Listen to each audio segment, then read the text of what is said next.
side event of the UN Commission for Social Development. And I'm Toshio Obi, moderator of this forum today, and showing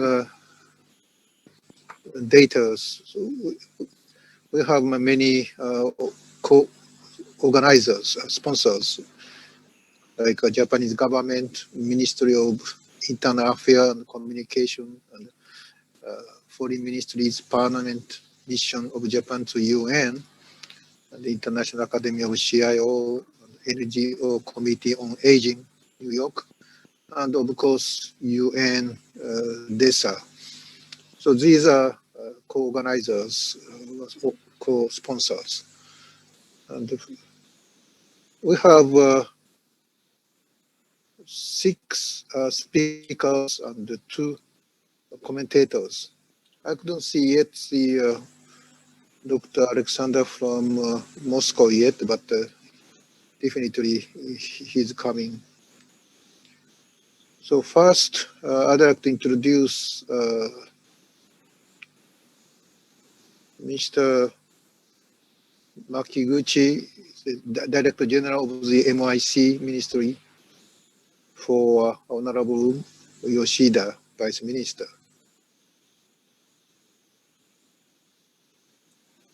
Makiguchi 氏のビデオお願いします。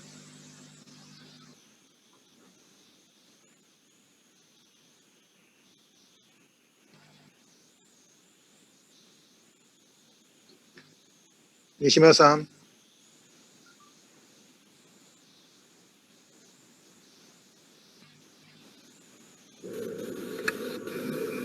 Hello everyone, my name is Makiguchi Eiji. I'm the Director General of the Global Strategy Bureau, the Ministry of Internal Affairs and Communications of Japan. I'm honored to be able to speak at this seminar today, and I'd like to express my appreciation for the initiatives of the United Nations Department of Economic and Social Affairs, Dr. Obi Toshio, Professor Emeritus at Waseda University, and Dr. Iwasaki Naoko, Professor at Waseda University. Due to the COVID-19 pandemic, our lifestyles have changed.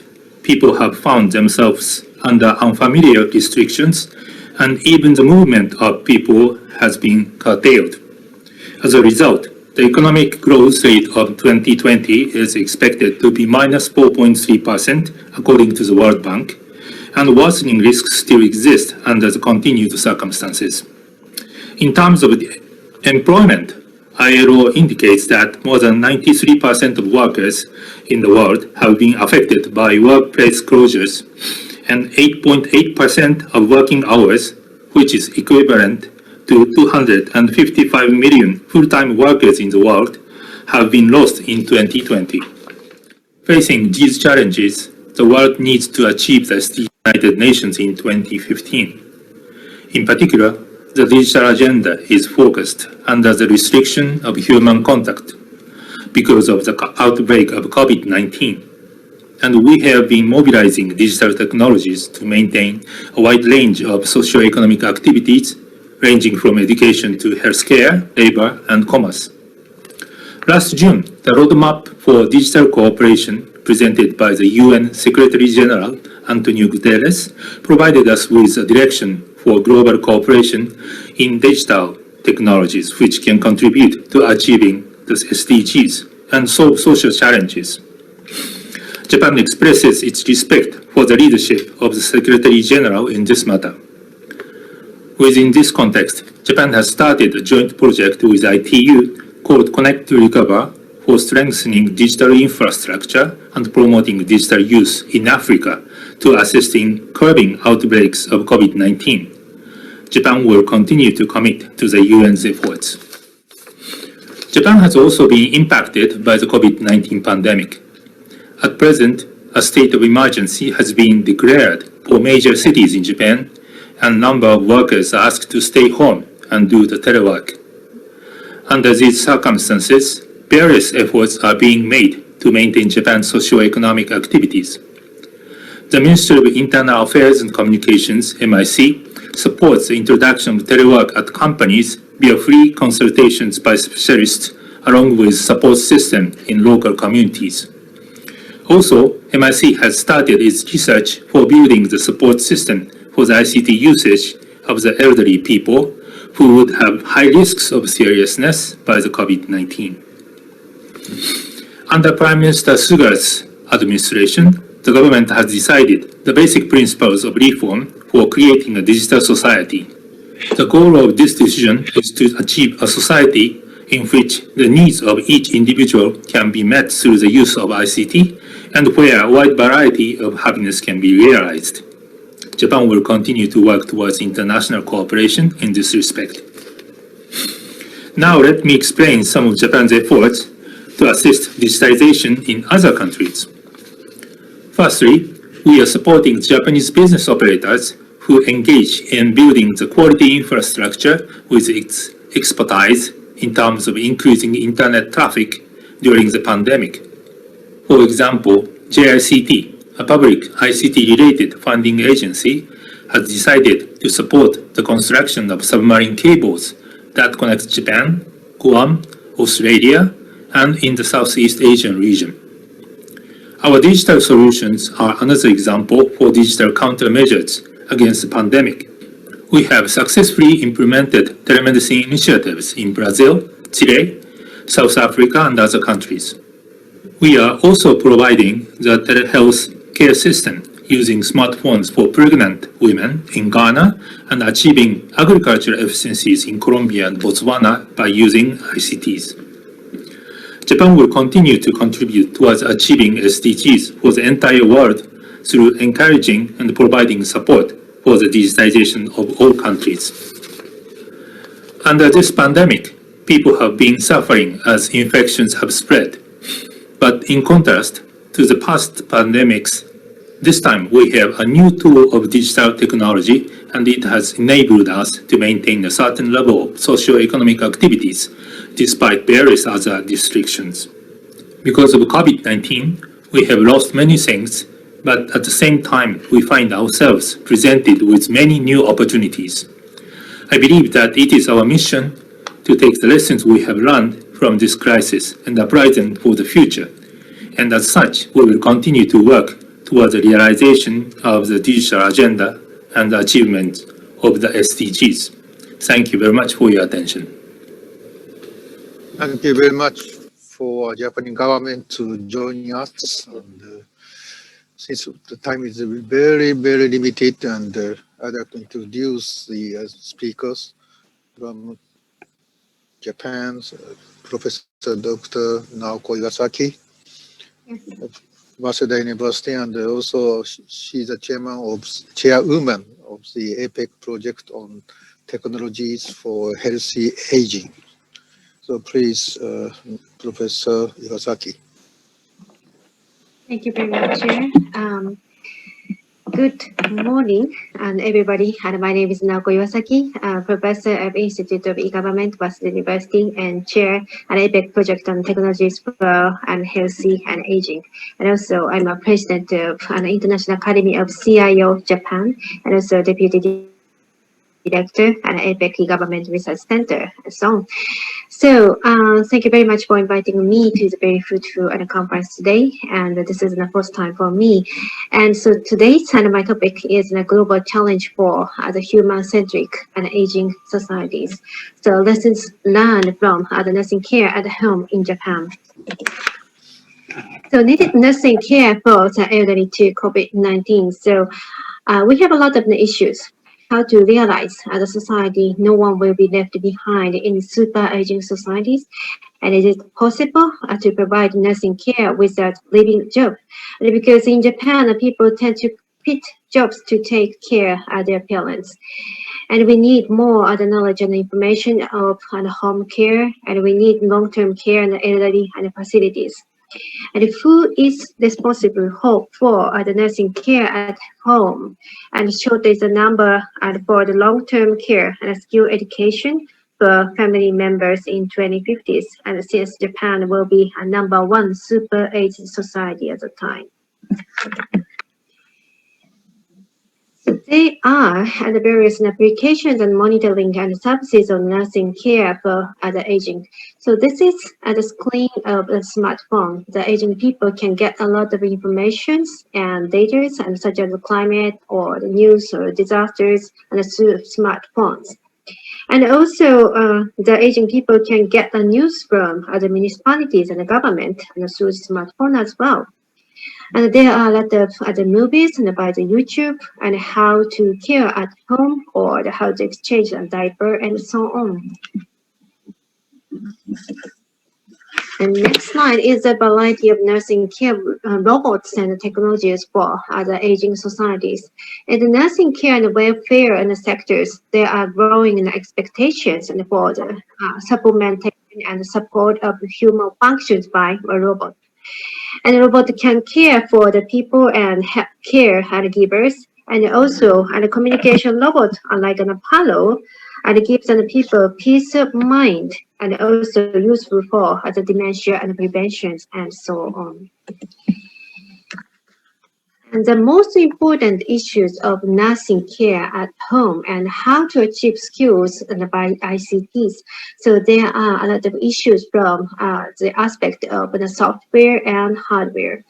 And the family needs to provide safe and secure and 365 days a year and 24 hours a day in an emergency. And we need to achieve long-term care and medical care and end of life support. And we need to learn an assistance or meal, elderly and care.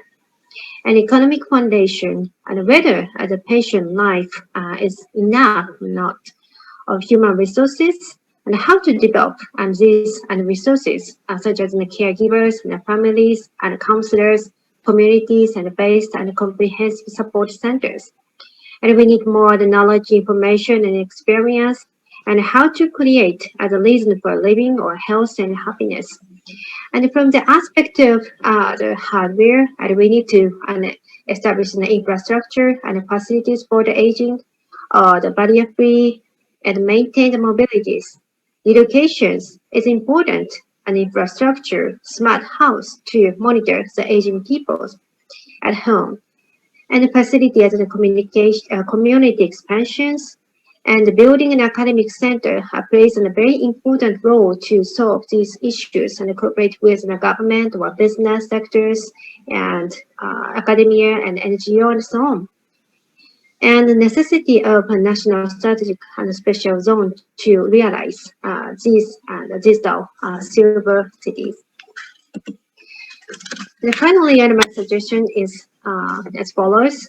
And first, using emerging digital technologies, we need to train home care leaders annually through video-on-demand lectures and to collect and innovate and big data families and long-term care and utilize them in the silver market by AI.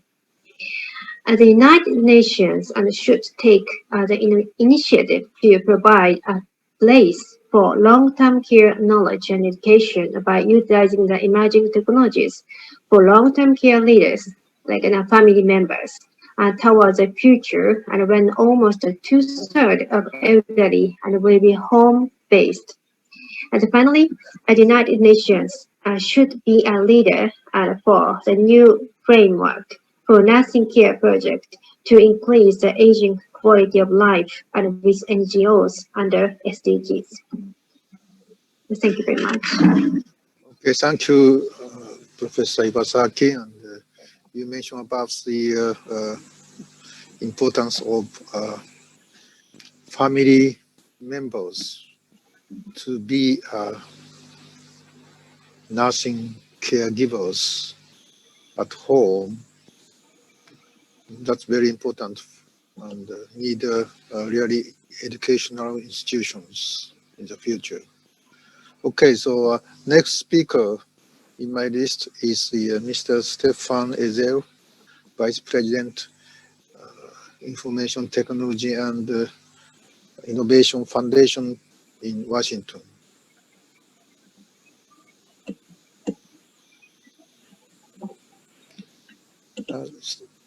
Stefan, please.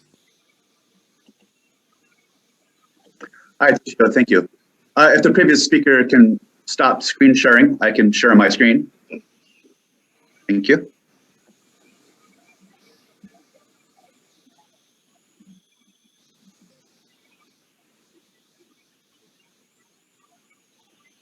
Well, good day, and thank you, Toshio. I'm Stephen Ezel, the Vice President of Global Innovation Policy at the Information Technology and Innovation Foundation.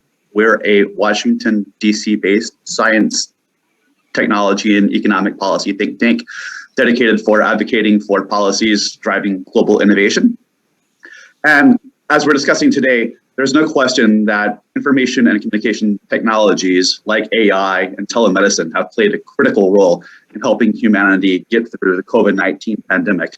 In fact, in the United States, the use of telemedicine has increased by 64% in the year 2020, and it's expected to grow ninefold from $50 to $450 billion globally over the next 5 years.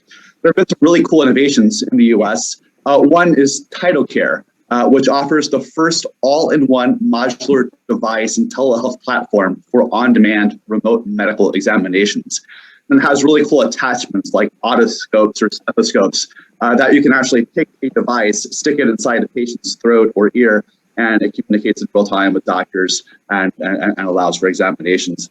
Virtually every single hospital in Israel is now using Untitled Chapter as a remote patient monitoring and care solution. Another cool device is Xander Cardian, which uses AI algorithms to remotely detect falls or patients' vital signs in hospital or nursing care settings. AI has also played an important role in helping directly combat the pandemic. For instance, doctors in France have developed an open source AI tool that can help predict likely severity of COVID-19 in specific patients, whether or not they'll likely need to be hospitalized or intubated. It's doing so with 82% accuracy within the first 2 minutes of the patient showing up at the hospital.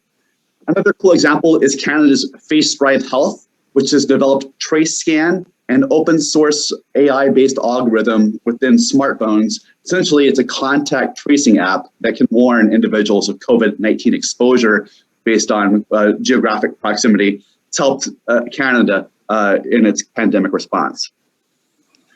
Beyond the pandemic, artificial intelligence technologies play a very important role in facilitating digital inclusion.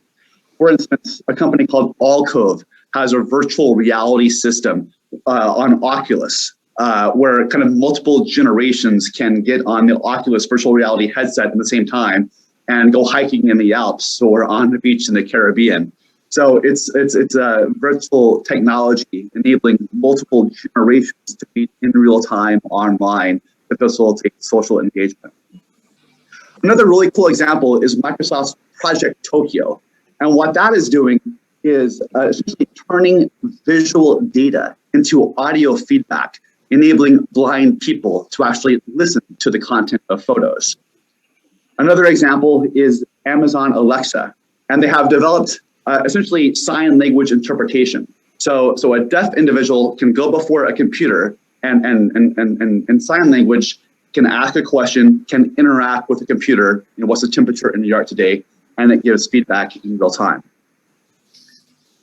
Another really cool example of AI in health today is what's called multi-cancer early detection. Essentially, companies like Menlo Park-based Grail or Thrive can detect as many as 50 different types of cancers from a single blood draw. Their tests are identifying the cancerous tissue with 93% accuracy and a false positive rate of less than 1%. Essentially, the technology uses AI algorithms to detect circulating tumor DNA in the body. And this is enabling us to screen for cancers that we never had before a guideline-approved screening test, enabling us to find cancers at a far earlier rate when treatment prognoses are much more likely to be positive. And this play a critical role in helping the COVID-19 induced shortfall in cancer screenings. We're expected to have 10,000 excess fatalities in the US this year because cancer patients weren't able to go and get screened or to receive care.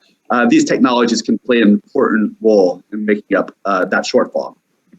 So overall, why should ICT innovation be an SDG priority? Well, digital transformation enables more remote activities, making physical distancing more likely and more productive.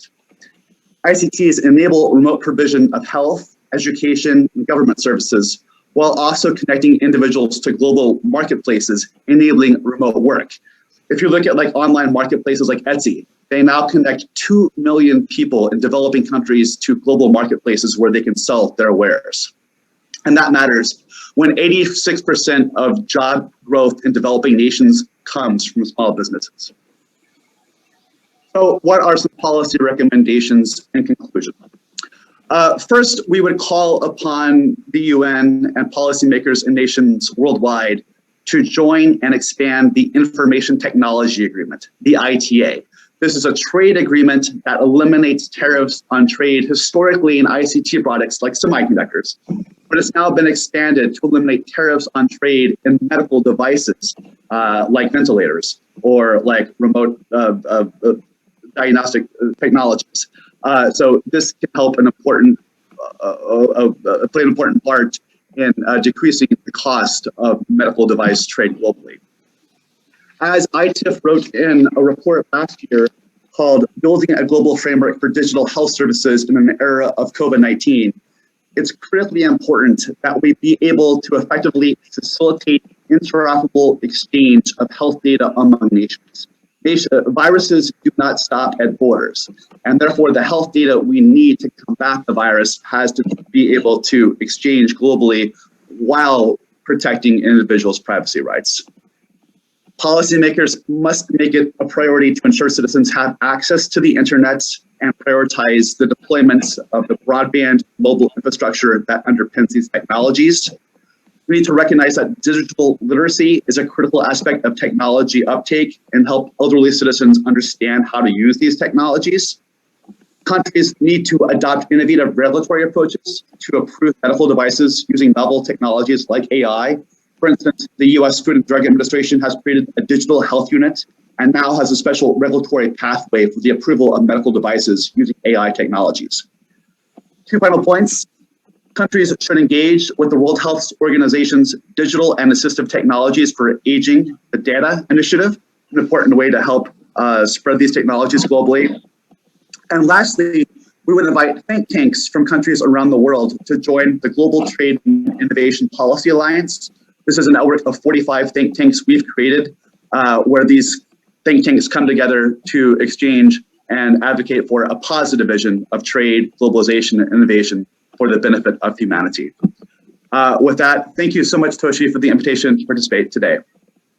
Thank you very much, Stefan. And we are very appreciating your excellent policy recommendation, and we really analyze the content and make some proposals to the United Nations later. Thank you. Okay, next is Professor Dr. Suhono of the Bandung Institute of Technology, Indonesia. Also, he's the chairman of the Indonesian Smart City Consortium initiatives. So, Professor Suhono, please.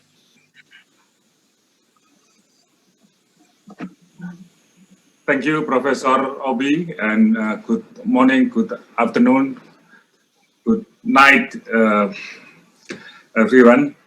Well, as an invitation, I would like to share about the topic with the innovative technology for smart city in Indonesia. Of course, the objective is how to creating a sustainable development goal, and of course, now the situation with aging people and COVID-19.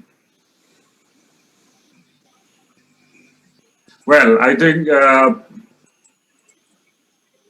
because in urbanization, the problem in society, there are a lot of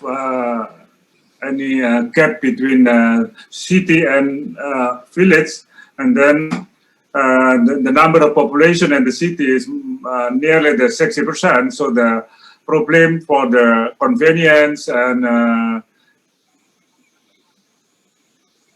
for the quality of life in a city is now solved for our increasing the quality of life. The problem inclusive is in Indonesia, not yet aging people, but the young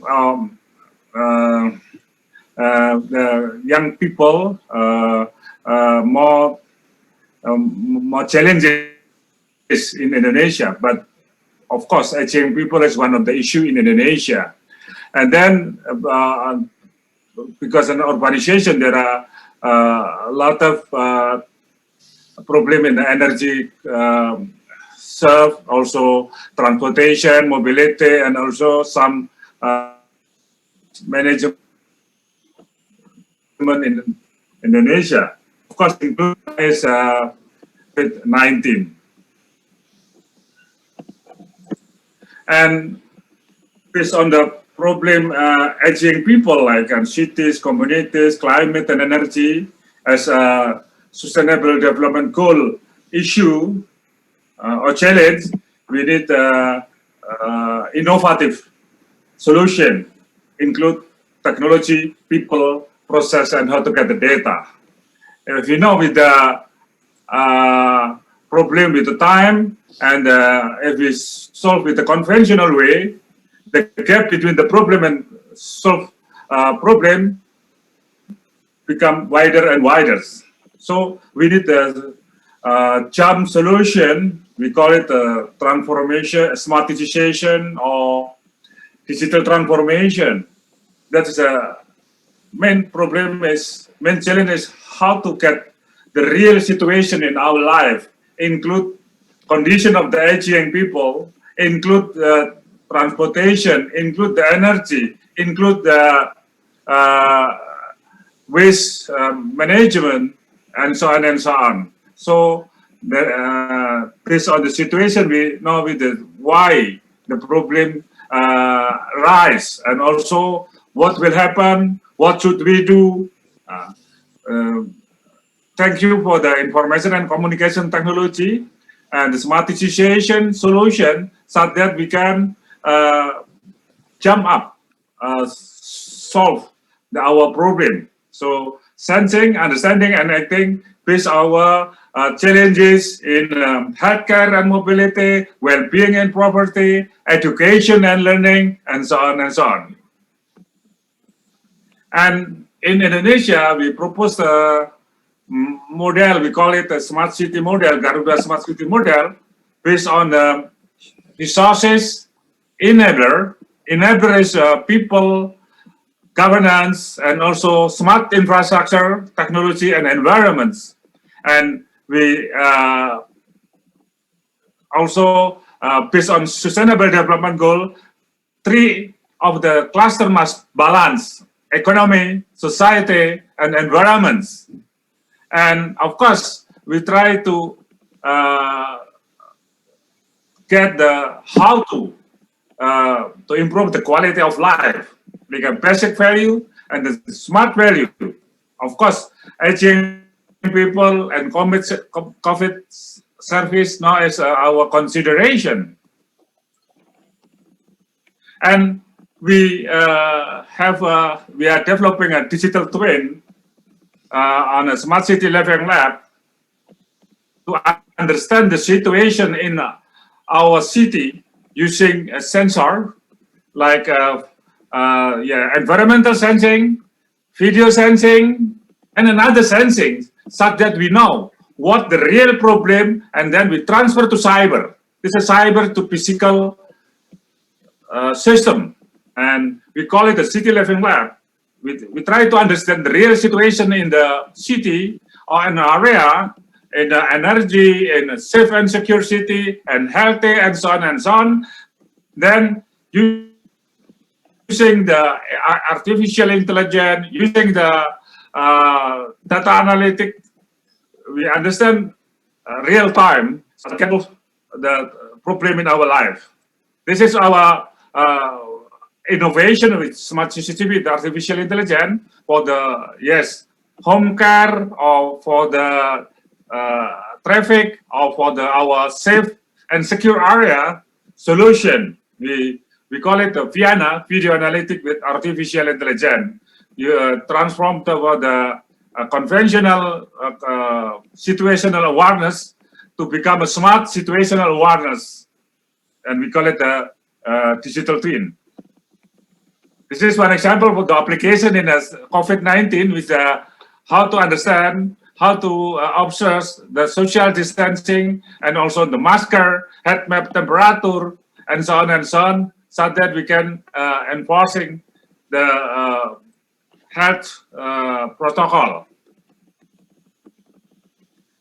This is one of also a collaboration between Bandung Institute of Technology and Massachusetts Institute of Technology with the Professor Carlo Ratti, MIT Indonesia Research Alliance with we call it Instagrammable city, to know what the situation in the dangerous using artificial intelligence to reduce the earthquake using artificial intelligence.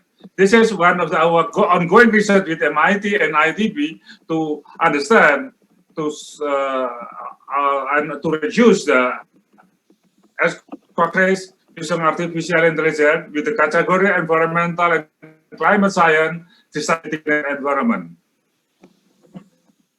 Yes, this is our presentation. Of course, we open to make collaboration with our institution and also the international organization. Thank you, Professor Robi. Okay, thank you very much, Professor Hono. And I think smart city can accommodate the aging people with quality of life. And Indonesia has very interesting models on that. Next speaker is Kun Airada Luandi Birai, a Senior Executive Vice President of the Digital Government Development Agencies, Thailand. Please.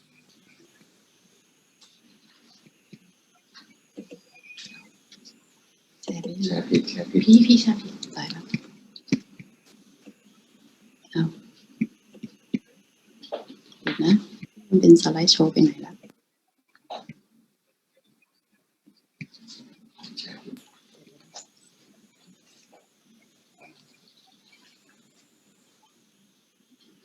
ติดไหม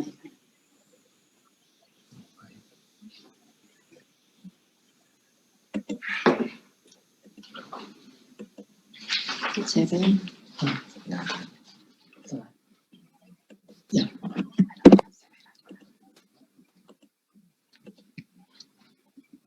ไม่ใช่เห็นแล้วโอเคสวัสดีค่ะ Hello friends from around the world. Glad to see you. Glad to meet you all here, and we are all safe from COVID-19. Firstly, I would like to thank Professor Obi and the virtual side event for inviting me to share about digital technology for aging society in Thailand. Today, I will talk about some examples of digital technology that we deal with our aging society, which cover three significant issues. Firstly, status of aging society in Thailand. Secondly, digital technology for health and well-being of the elderly person. And lastly, how we help them access their welfare age pension more easily. Okay, it's estimated that Thailand will become a complete age society with about 20% of our population will be 60 years of age or older by the end of this year. 14 years from now in 2035, we will become a super age society with the ratio of elderly person will reach 25% of our population. Therefore, aging society become the reality in Thailand.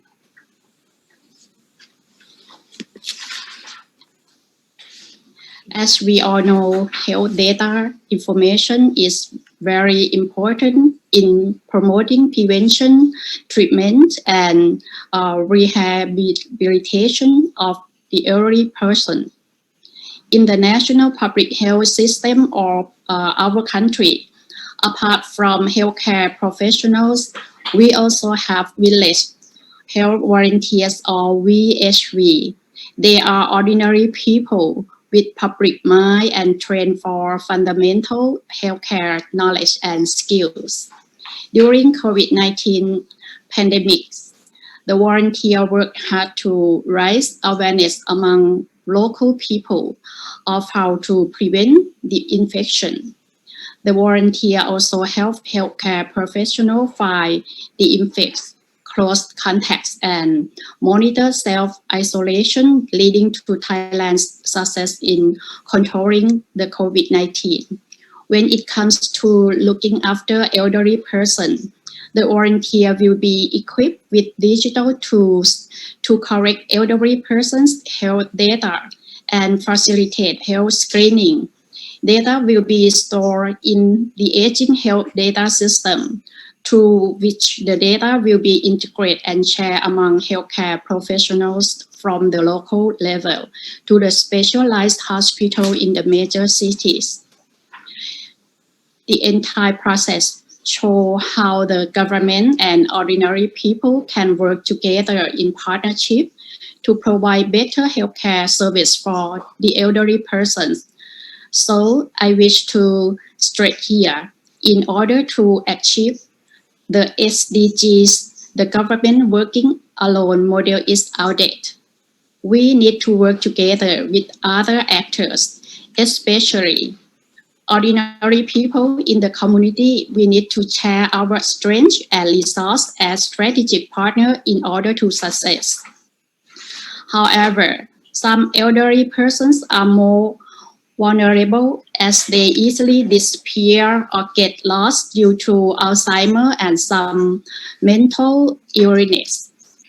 The Thai government therefore works in partnership with a civil society organization, the Miller Foundation, and other private partners to develop the system called Worry-Free Missing.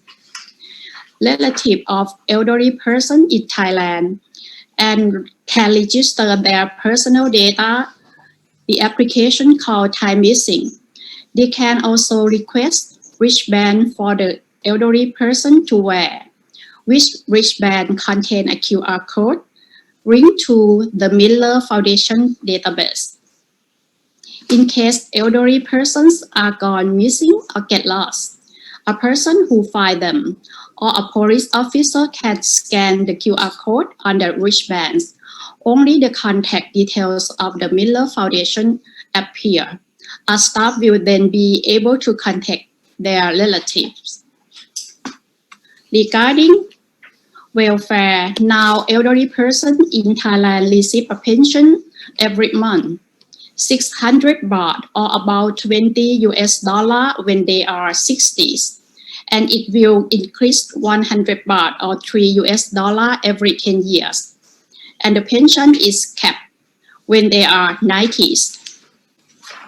In order to receive a pension straight away after turning 60, citizens are still required to visit local government office to register themselves with local officers. However, when they need to register is different, depend on their dates of birth. Currently, we still have a problem. If they fail to register within time frame, they could lose 7,200 baht or about $240 altogether. Unfortunately, it's too hard and complicated for elderly person to manually find out when to register. Therefore, we design a digital system to find out the registration period for each individual. Each elderly person simply fill their dates of birth and press a confirm button. We will be launching it in the near future. Moreover, we are trying to integrate welfare and entitlement data from various agencies When the data is fully integrated, one-stop service for citizens will be launched. What lesson can be learned? Apart from working in partnership with people, as I mentioned, we find that simplicity is the key to success. When we design digital system for elderly person, digital for all is the principle that we must strongly adhere to. We must not leave everyone behind. Thank you for your attention. Happy Chinese New Year to everyone. Be happy, healthy, and safe from COVID-19. Thank you. Okay, thank you, Kun Airada, about the Thai government comprehensive policies toward aging peoples, especially how to use the technologies for them. So next speakers from Singapore, Professor Dr. Sen Yin Len, Nanyang Technological University. Please.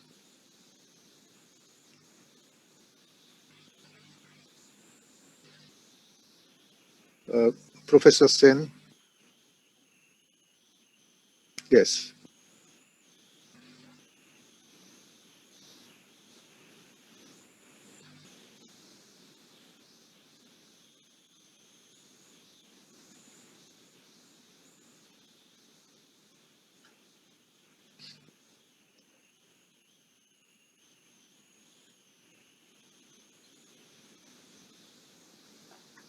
Hello, can you see my slide? Yeah, looks like yours. Okay, thank you. So you can see the PowerPoint slide. Thank you so much. Thank you for the invitation to present. Yeah, so I think for this presentation, I would like to actually, I know the topic is on digital technology. I'm looking at the, the benefits for aging society.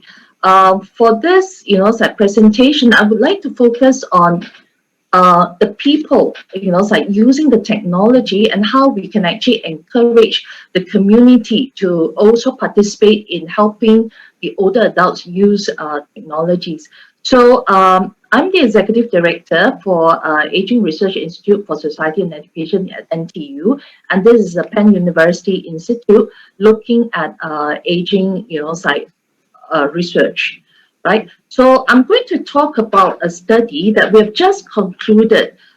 We did this study from November to February. The whole idea is actually to look at, the use of the technologies.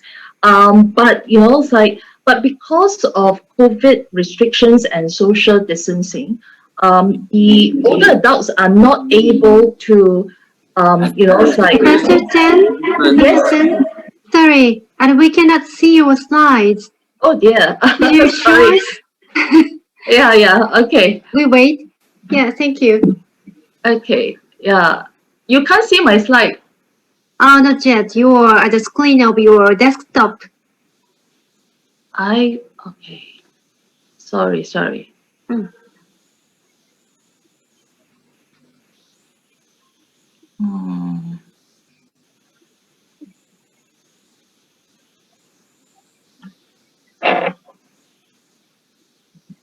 Can you see it now? Yes, great. Oh, good. Thank you so Please much. go ahead. Sorry, then I've been going around without Okay. showing the screen. Thank you very much.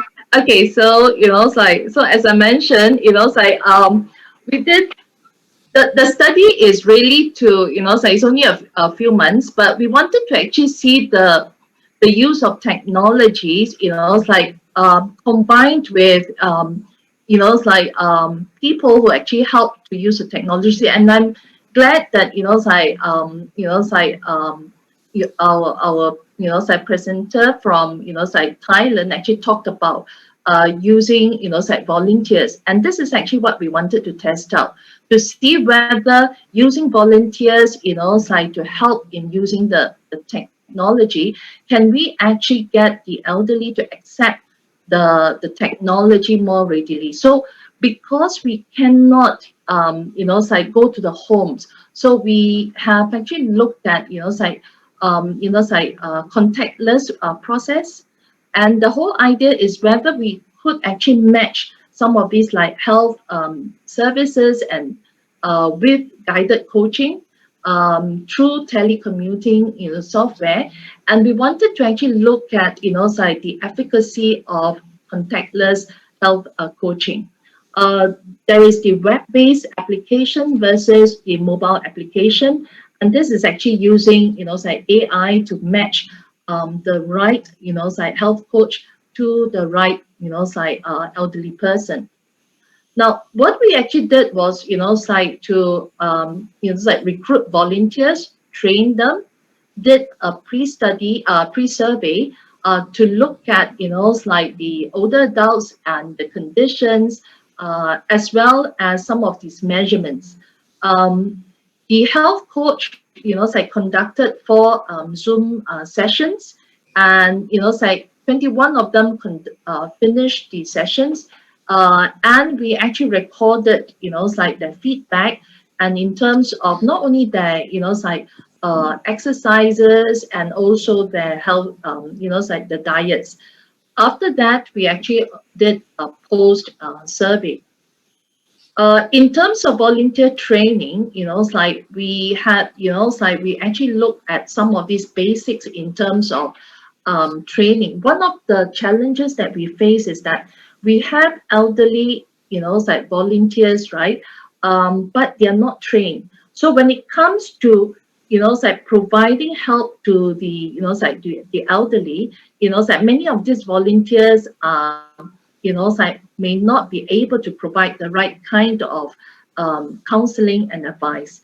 And we wanted to actually look at health coaching basics, nutrition and exercise, right?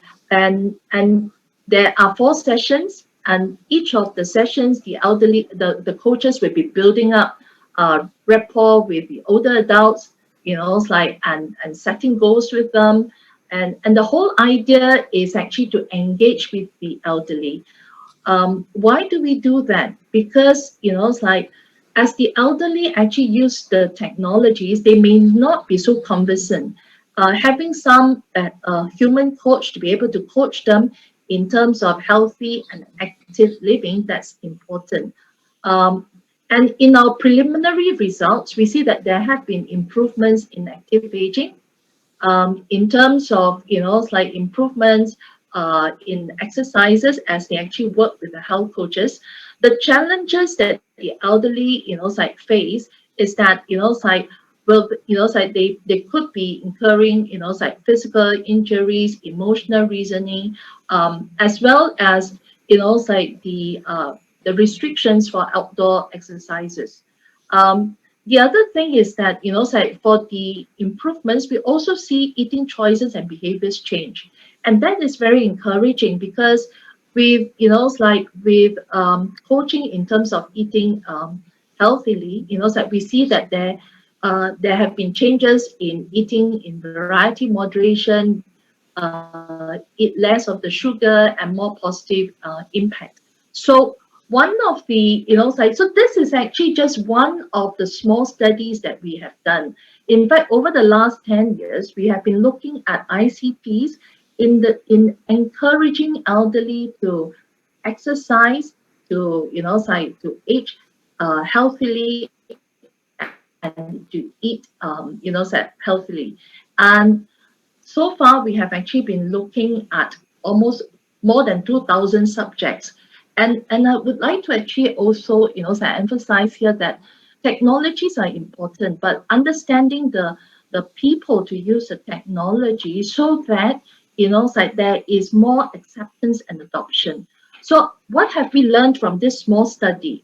Over a period of 10 years of studying ICT for older adults, COVID has given us a very unusual situation. We have been actually talking to, the older adults, the community centers, and there have been, reservations in using, but COVID has accelerated the technology acceptance and adoption. And, the older adults are very keen, very open, like in using new technologies. Although some of them are not familiar with digital devices, some may not have, and and training and accessibility are needed if we're talking about innovative e-learning, e-aging. The other one is, as we actually work with the elderly, the one thing that, the desire in their hearts is to age in place, in the homes, in the communities that they're comfortable with, in the environment. And that's the reason why when we actually tested out on health coaches, is really bringing the community volunteers to help the elderly in the community itself. And this encourages, acceptance and adoption of technologies that can bring healthcare services to them. Companies are beginning to find that it is, important to look at ways to develop or to deliver solutions to the older adults, because they see that there's a need to be connected and protected, right? I would like to say a little bit about this ARISE, the Aging Research Institute for Society and Education, that the NTU is actually has been doing work for the past 5 years, and we wanted to actually look at healthy, active, and independent individuals.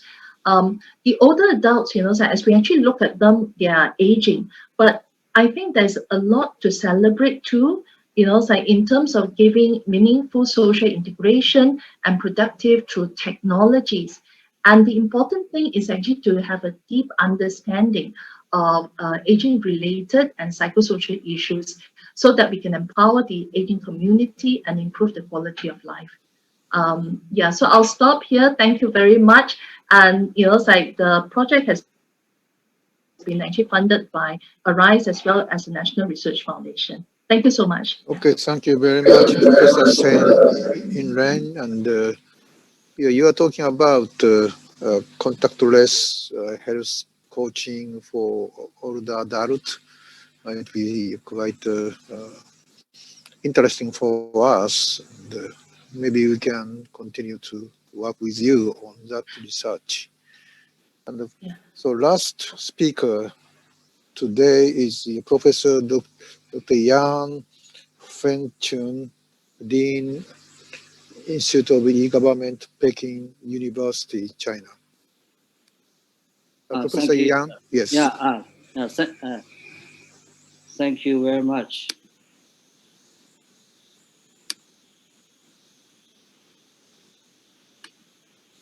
My topic is the China agenda and practice in how to deal with the difficulties of elderly in the lockdown cities and communities. Professor Yang, can you make a video on? Okay. Yeah, I can. Yeah, okay. I cannot see you and.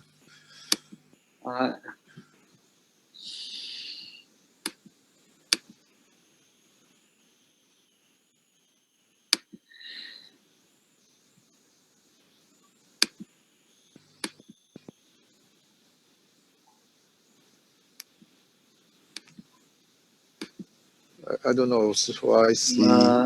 Are you shy or? Yeah. Okay. Okay, fine. Okay.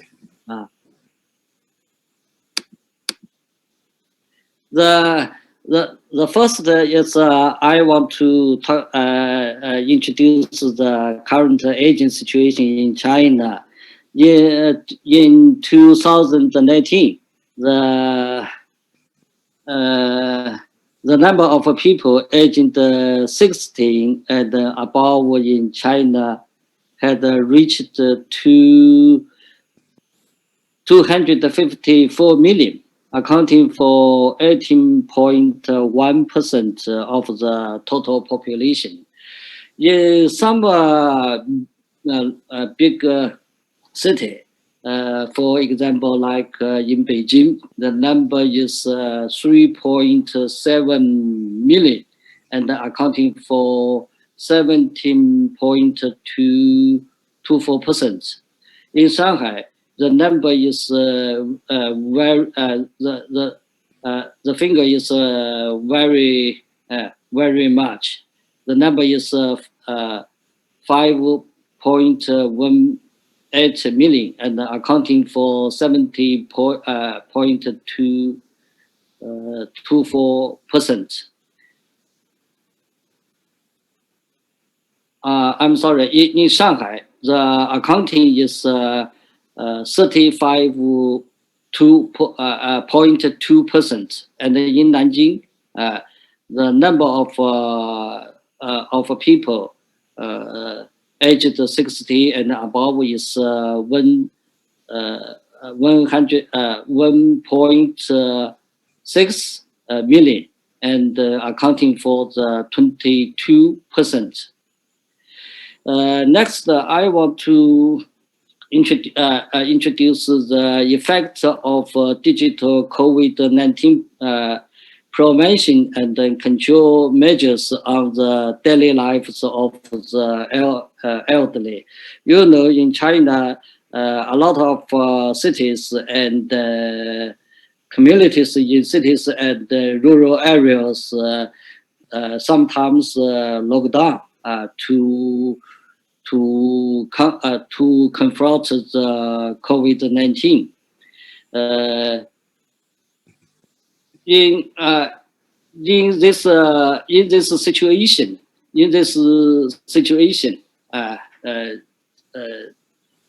these measures has caused a lot of problems to the elderly. For the reason is the elderly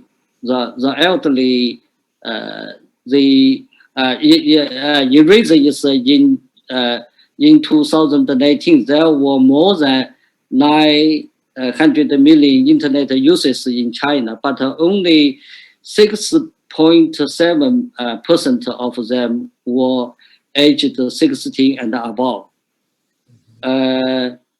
And their ability and use frequency of the Chinese elderly population in use internet service are lower than this of other aging groups. And nearly 200 million Chinese aged 60 and above have never had access to internet, and many of them do not use the internet or smartphones. The number is very large.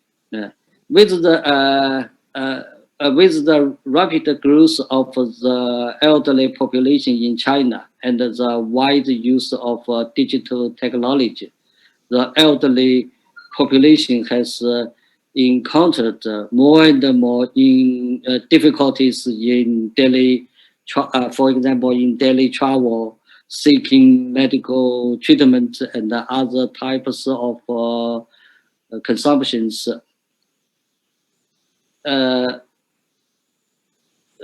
Especially the use of coding scanning, faces scanning, mobile payments, and online bookings have become a normal part of life. This have brought more troubles to the daily life of the elderly population. In some local town city and communities, health code mobile phones have become access permits. And if you have no health codes, you can't to go out, to travel, to shopping, to seeking medical treatment and receive other services. So it's very difficult for this elderly.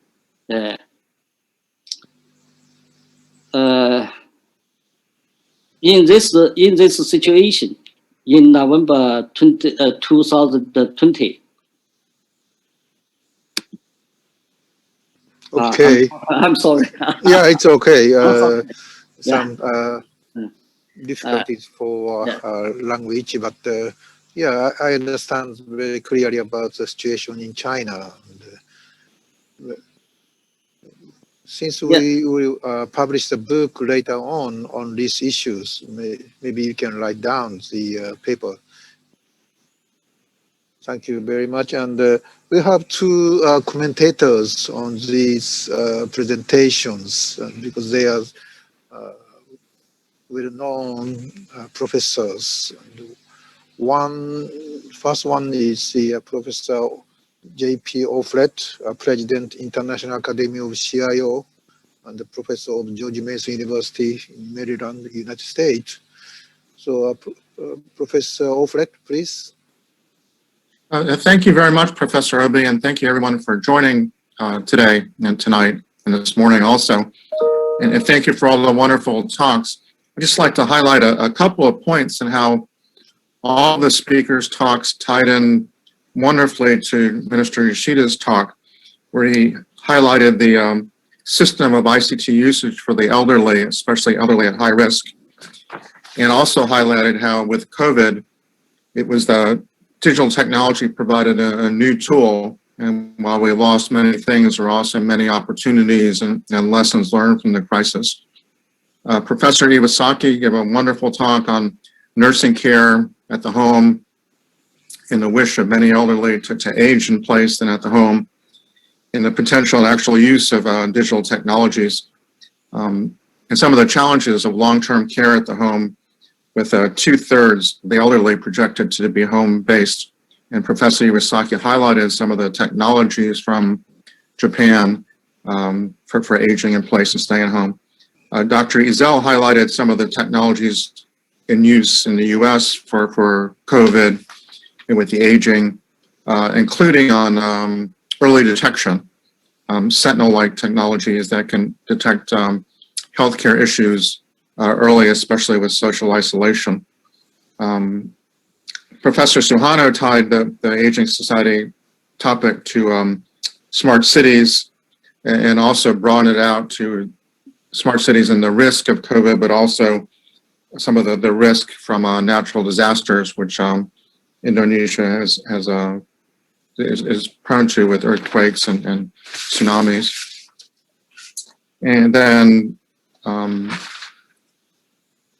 Hereda Luravile brought up the community aspect of aging society and the importance of community, including with this very interesting initiative of VHV for community screening, and also highlighted how the Thai government is very proactive in setting up a system to actually contact the elderly when they become eligible for pensions to streamline the onboarding.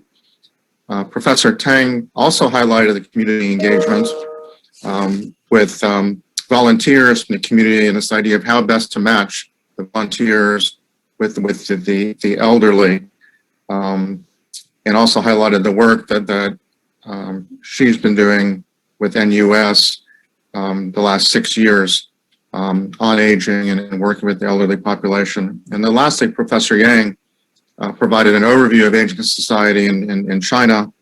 2019, 254 million over 60 years old, 18.1%. And Professor Yang highlighted the potential of technology for social isolation during of elderly during the lockdowns, but also the challenge of internet adoption and internet usage. So thank you all for your wonderful talks, and they tied together a fantastic way. And thank you to Professors Obi and Iwasaki for the organization. Okay, thank you, Professor Offlet. I will join with, agree with GP words. Thank you everybody for participation. Jean-Pierre provided very detailed analysis, and actually I would just add that events like this very important for all of us, because it is a real exchange, the best experience, and I think participants will find something which would be useful in their country. And I also can add that we have, some changing in comparison with the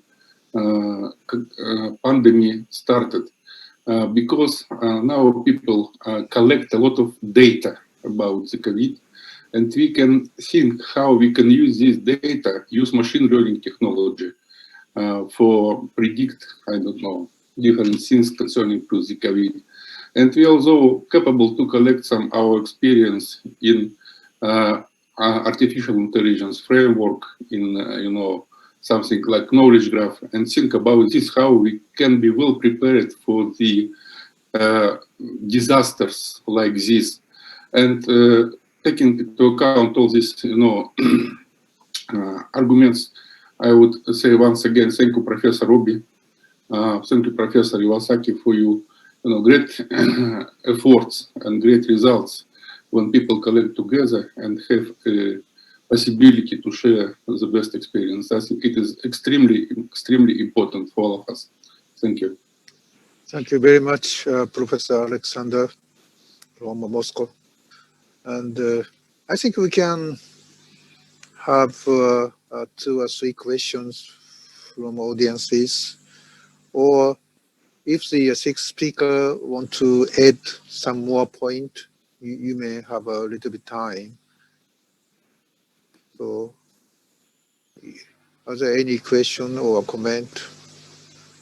Or speaker can add something more about your briefings.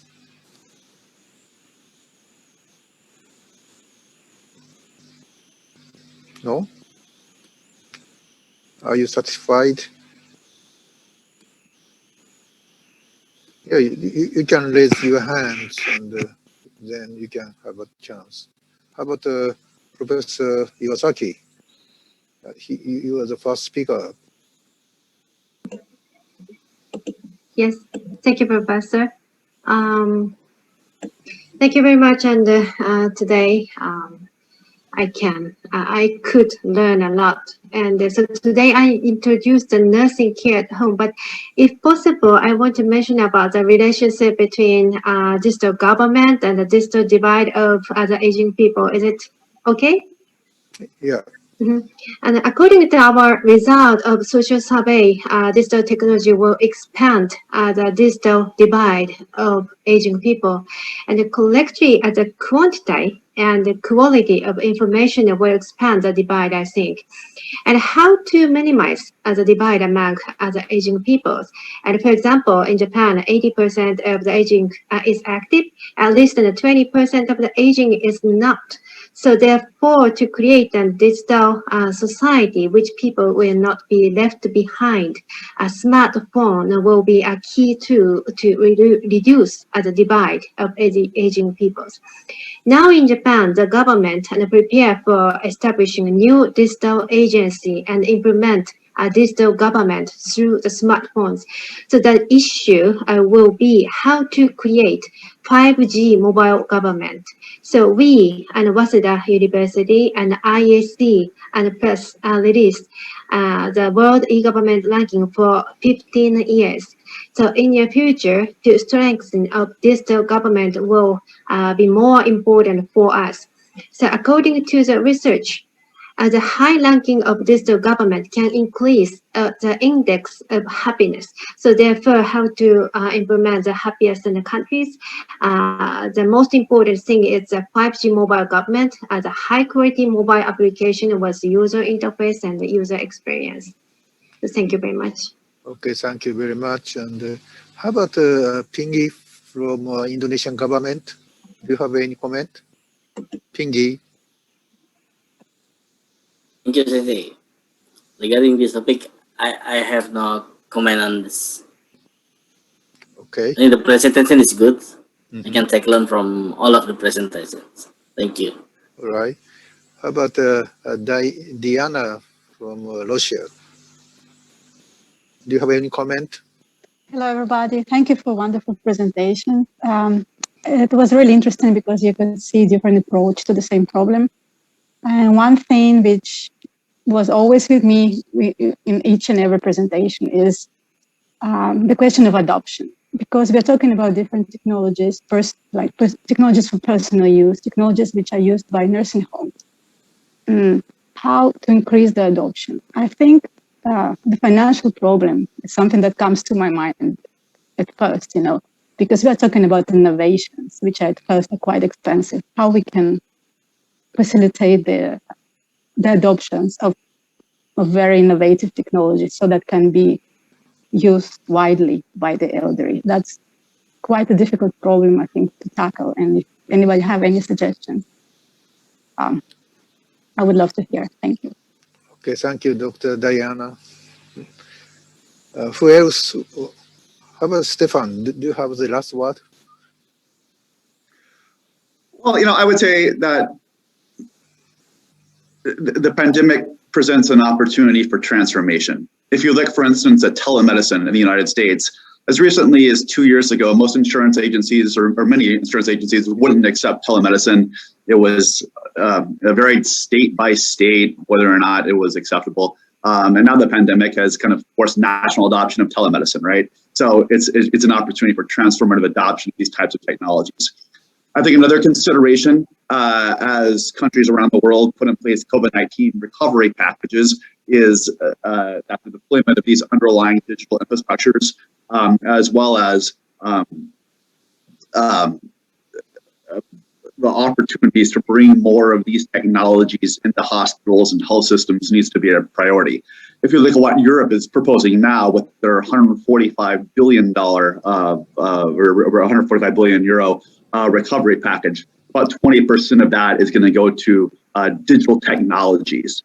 So I would encourage policymakers in all countries, while of course we need to respond to the immediate needs of pandemic, diagnostic testing and allocations for vaccines and therapeutics and economic recovery, to think about how a portion of those funds can go to structural, the long-term transformation that can facilitate the broader adoption of these types of technologies. Okay, thank you very much. Okay. Anybody else? How about JP Offred, professor again, and he was the president of International Academy of CIO. Do you have any point to be added? Oh, I think so. I think adding to well, all the speakers and especially Professor Yang's and comments on the digital divide, that there's great potential and actually great accomplishment during COVID and before with technology. The countries that have done best technology-wise through COVID, it's partially been because of their investments in digital government over the last 20 years. And so the countries that have not been able to invest and have a risk of falling further behind. And there's also this divide, as pointed out, between rural and urban, in between the elderly and the younger. So I think the digital divides, as digital technology becomes more important post-pandemic, is also an increasingly important topic. Yes, yes. Thank you, Professor Offred. I agree to your point.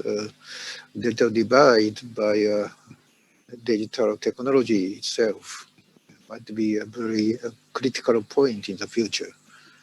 Okay, so almost time out. And if I could add one final point. Yeah. It's the importance of countries committing to learn from one another. I always remember Japan has this thing called SmartWay. It's this nationwide intelligent transportation system where you can get real-time information into the driver's vehicle about the nationwide on driving conditions. Japan deployed that system in 5 years. It took America's Department of Transportation 5 years to study even the feasibility about whether that could be done in the United States. So because we refused to listen to and learn from the smart things Japan was doing, we wasted 5 years that we could have been putting such a system in place. So I would encourage the policymakers here at APEC, right, to develop inventories about the great technologies and digital solutions that have been offered here, and to find structured ways that we can have dialogue and deployment and exchange and uptake of these technologies across countries, because in so many cases, these things are there now, and it's just a question of how we can get them into nursing homes, into individuals at home, so that we can really deploy these technologies to improve outcomes for citizens around the world. Yes, thank you very much, and very good point. And, yeah, home caregivers or home nursing project might be very important in the future, not only Japan, the United States, but all over the world. And the United Nations must handle all these issues. Okay, so it's almost time out, and just I give you my very, very short comment, and Mishima-san shows my comment. Yeah, conclusion and the proposals. One is digital technology can promote smart life, health, human rights of the older persons who are not burden and cost, but asset and educator. Secondly, digital technology will innovate, consolidate global online training education for all families with seniors at home to become home caregivers. This is a recommendation by Professor Iwasaki too. And the last one is World Summit on Digital Silver, Aging Society and the SDGs be held by United Nations and civil society in the future. This is my conclusion, the proposal. And thank you very much for your kind participation, and especially fantastic presentation by 6 speakers, and excellent comment by 2 professors.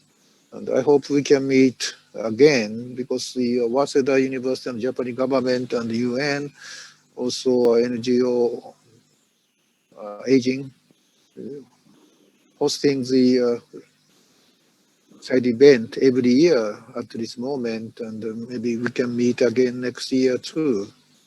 So this is the final comment by moderator. See you again. Thank you so much, Professor Opie.